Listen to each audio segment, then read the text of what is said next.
What is up, you guys? Okay, so it's 4th of July weekend and it's literally 100 degrees, and it was 100 degrees yesterday, and it'll be 100 degrees tomorrow. So I'm not riding in that. The humidity is way too high. I feel like I'm walking around in a bucket of soup with a damn snowsuit on, so that's too much for me. So this vlog is gonna be more focused on all the mods and updates that I've done on my bike, because I've had a handful of people ask me about it. So I'll put everything linked in the description below. If you have any questions at all on how I did something, on where I got something, just let me know. I'll reply like as soon as I can. This is the 2025 Kawasaki Vulcan 650S. You probably already know that it has the Ninja 650 in it. Well, I've had this bike for a year and a month, and I have like over 9,000 miles on it. That's how much I love this bike.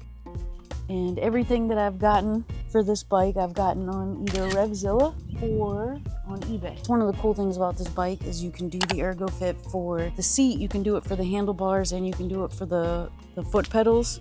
And I think there are like 3 main positions for each. But what I had them do when I first got the bike before I took it off the lot was I had them do the ergo fit reduced reach. So they're all the way back, which is for short people like me. So they're closer to where my legs are. I'm 5'3.5", 5'4" if I stand up straight. The next thing I did was, they didn't have them at the shop I got the bike from. I had them order the reduced reach handlebars, and I love these. The medium normal grip handlebars are a little bit wider here, and they don't come in at such a sharp angle. Like these are set back a little bit, whereas the ones that were on it before were right about here. These are back and towards the rider. Let me get my little notes. But the first thing I did was I changed the bulb out, and I'll put a side-by-side shot for you. So I switched it from that faded gross yellow bulb to an LED bulb. I'll fire it up after and show it to you. And then I also got the radiator cover. This thing, it vibrated a ton. So what I ended up doing was, they gave me like a cheap little piece of 3M tape or something, but I ended up buying more and lining all around it with the 3M tape, and it hasn't melted or anything crazy. I'll take that as a sign that it's working. The next thing I did was I got these Puig crash bars. And these were probably the biggest pain to put on. I mean, the bike looks great with them, but they were really hard to put on. And you can see the bolts that go here, here, up here, and back in behind here. And one of the bolts, we actually had to drill a hole to make it bigger so the bolt would fit. Again, same thing on this side, but it was not easy. You can see the bar goes all the way across here with the Puig one. I don't think all of them are like that. All right, so I'll show you why these things are so awesome and why I love them. It's the SH23, and basically they lock. They don't look bad from the back. I spent a lot of time researching hard cases versus soft cases and what would look best, and so I didn't look like I had a lot of junk in the trunk. And these they just work, and like the spacing between is a little far, but it's really not that bad. Especially because, like with this, it has a quick release system. And so I'm gonna do it with one hand. So you pull this back and push this down and pull up. And then you can see that back there pops off the frame, and you just take it off the bike.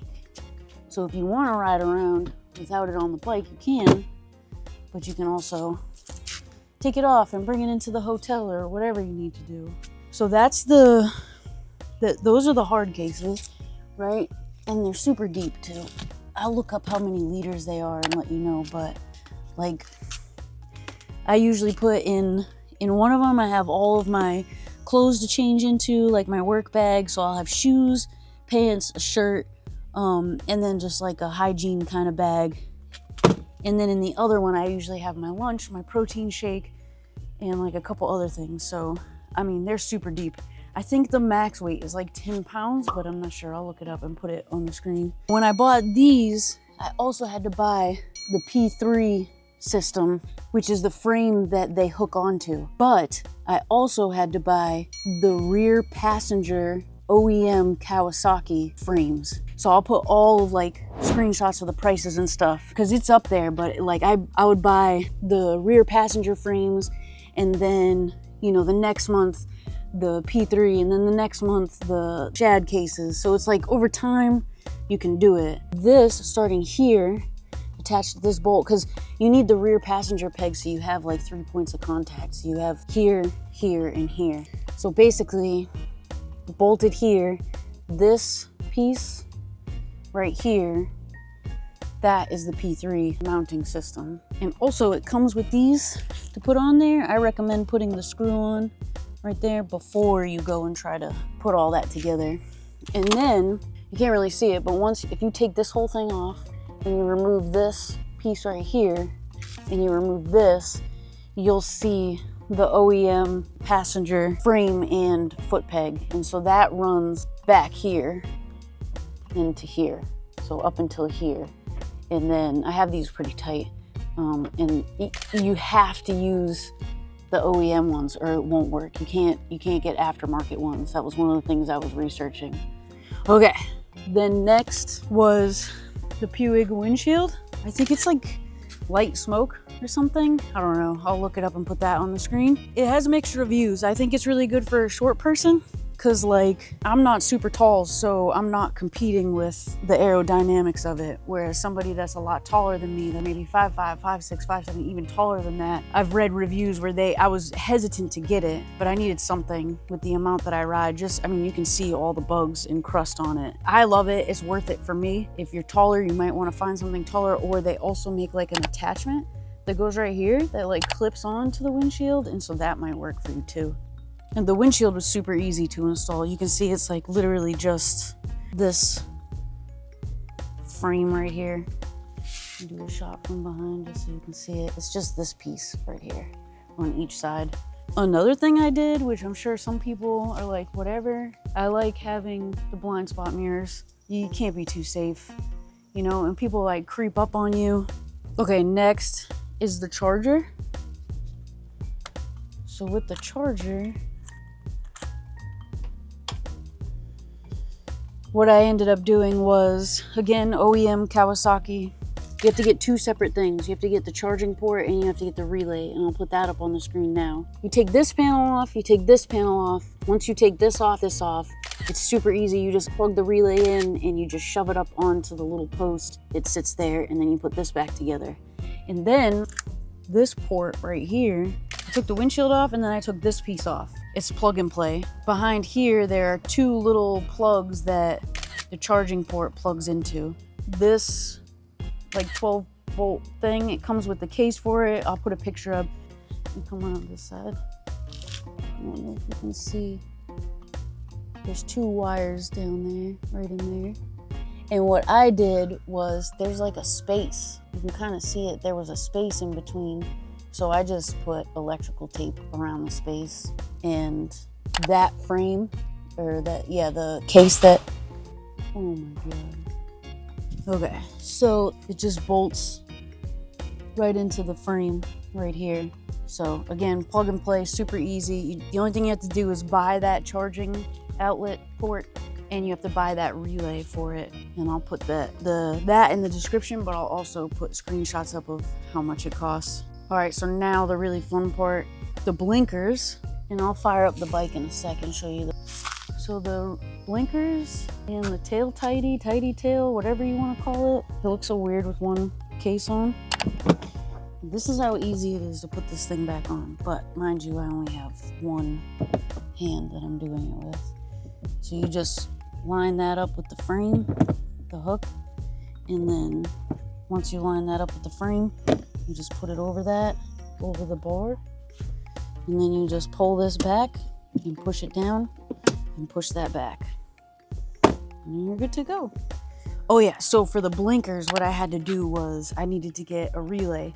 So the one relay worked for all four blinkers, both front and both back. The relay, where you have to put it, is actually not as hard as I thought it was going to be. So you just unbolt this piece right here, and underneath it, there's two more bolts for the gas tank. And down here, take the seat up, and there's, I think, 1 or 2 bolts right there, and you take those off. And then all you have to do is lift the gas tank up. It can be full of gas. If it's not full of gas, it's gonna be a little bit lighter to lift up. But you lift the gas tank up just a little bit, and underneath there, right in here, I don't know if you can, yeah, I can't reach it this way, but on the left side of the tank, right underneath there, you just unplug the piece that's in there and you just plug the relay in and tuck it in there and put the tank back down. It is so easy. But yeah, it's underneath to the left and it's super easy to get to. I'll put a picture up of the wiring. So originally, for the tail tidy, the wiring for the tail tidy wasn't that bad. Originally, basically for that, seat comes off, this comes off, the giant massive monstrosity of a taillight that's there before has like a metal plate and some other stuff, and that comes off. And I might have that inside still. I can show you what that looks like. But once you get that off, the wiring is really clean. The wiring that they sent with the tail tidy, they gave me extra wires, but what I ended up just doing is splicing the left blinker, the right blinker, the brake light, and the tail light into the existing stuff. So I didn't use all the extra wire that they gave me, but I'll see if I can find that. And then also, so since I got the tail tidy, I didn't need any adapters for the rear blinkers because they just go straight in there. You can see there's a screw in there and they just go straight in. I love it. I know it has like a bobber look, but I think it's super cool. That's how far it sticks out. I'll put a video of before and after. Yeah. For the front, I actually found online the 3D blueprints, and I'll link that below for the piece. And I'm telling you, we've had cold days since I've done this, and like I said, it's 100 out here today, and I have had no problems, no cracks, no nothing with these 3D printed ones. I forget the material, like the filament that I requested, but it was a shop that I found on Etsy, and the guy 3D printed them for like 20 bucks, both sides for the front. The R&G racing ones are way more expensive for that, and I couldn't find them anywhere in stock. 3D printed ones worked like magic. And I think that's everything. Yeah, so I'm gonna just fire it up and show you the blinkers. So you can see how bright the LED light is. It's daytime, but that's low beam, high beam. Usually I ride with high beam, but low beam, high beam.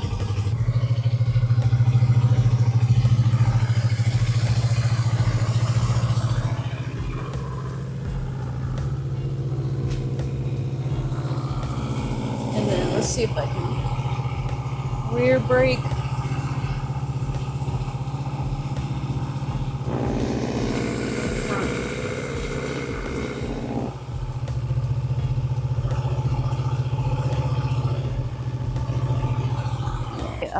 I just thought about this. I'll also link like the article that I used to do a lot of my research, and I'll link all the videos that I used to help me install certain things. So it's gonna be very link heavy, but hopefully it will help. And then I just wanted to show you, like, this is everything that came off of the tail. And these are the god-awful original lights for blinkers. And I don't know if you've seen it, but the back driver's side always breaks. People are always complaining about how it pops out. But I've seen people modify and use this instead of buying adapters, but they have to cut it and drill and do all this crazy stuff, and I just don't have the patience to do that. I would just rather spend $20 on 3D printed ones. But yeah, like, look at, I mean, that's a heck of a difference, I think. Let's see if we put it right in there. There we go. And then this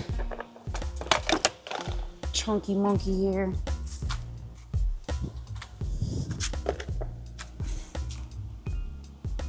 So anyways, I think that's, like, I know it's bad, but I took the reflectors off of the wheels too. But I think that's like everything. Just let me know if you have any questions, but I'm gonna put everything I possibly can remember in the description, and just let me know if there's something that I missed or that you're interested in. If you're new here and you've never seen my channel before, hopefully you'll stick around. I think it's fun, and hopefully this video helps you even if you don't stick around. I just like to ride. Okay, so there's one more thing I wanted to show you. I constantly see people saying that they can't put their bike on a paddock stand with the license plate on and with the hard cases on and stuff, but you can. So basically I got these little spools. You can see them right there on Amazon. And the best way to do it, if I can do this, you can do this. Push that all the way closed so there's no slack. Put it up underneath the spool under the left side, and then all you're gonna do is shift the bike to get it on the other one and use your weight.